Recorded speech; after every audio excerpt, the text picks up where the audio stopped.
Assalamualaikum, hari ini kita belajar sumber daya alam dan pemanfaatannya.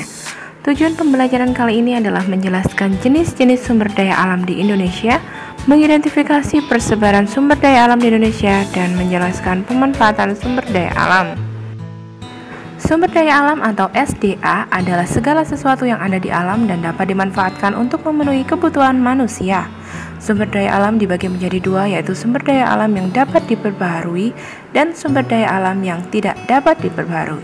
Sumber daya alam yang dapat diperbaharui artinya bisa dibuat atau dipulihkan kembali seperti makhluk hidup. Dan sumber daya alam yang tidak dapat diperbaharui adalah benda mati seperti bahan tambang.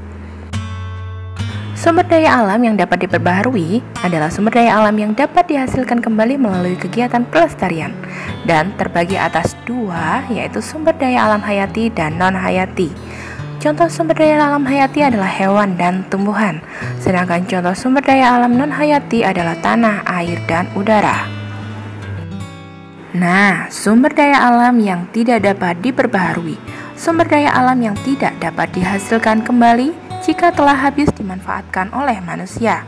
Sumber daya alam yang tidak dapat diperbaharui digolongkan menjadi 3 jenis.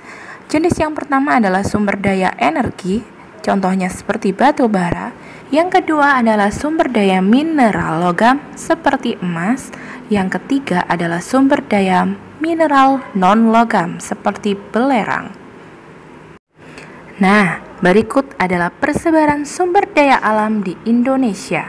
Yang pertama adalah persebaran hasil tambang. Kita lihat di daerah Jawa Timur terdapat tambang batu kapur, kemudian tambang semen, dan tambang minyak bumi. Nah, teman-teman, ini adalah peta persebaran hasil bumi dan laut. Kita lihat lagi di daerah Jawa Timur ya, terdapat sumber daya tembakau, padi, dan kopi. Padahal di sini juga ada sumber daya cengkeh, namun tidak sebesar di daerah lain. Oke, kini kita beranjak di pemanfaatan sumber daya alam. 1. Pemanfaatan hasil pertanian. Tanaman pertanian seperti padi, jagung, dan kentang biasanya dijadikan sebagai makanan pokok. Yang kedua, pemanfaatan hasil perkebunan.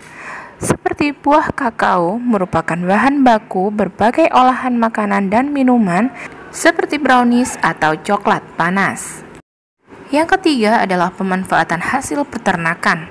Salah satu hewan ternak yang biasa dimanfaatkan manusia adalah sapi, yaitu mulai dari kulitnya sebagai makanan seperti rambak sapi, kemudian menjadi hiasan dinding, kemudian dagingnya dimanfaatkan sebagai makanan dan susu sebagai olahan protein.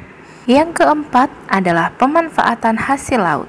Kerang mutiara menghasilkan mutiara yang dapat dijadikan sebagai perhiasan mutiara, seperti mutiara Lombok yang sangat terkenal di Indonesia. Yang kelima, contoh pemanfaatan hasil hutan. Hutan menyimpan sumber daya alam berupa kayu dan non-kayu.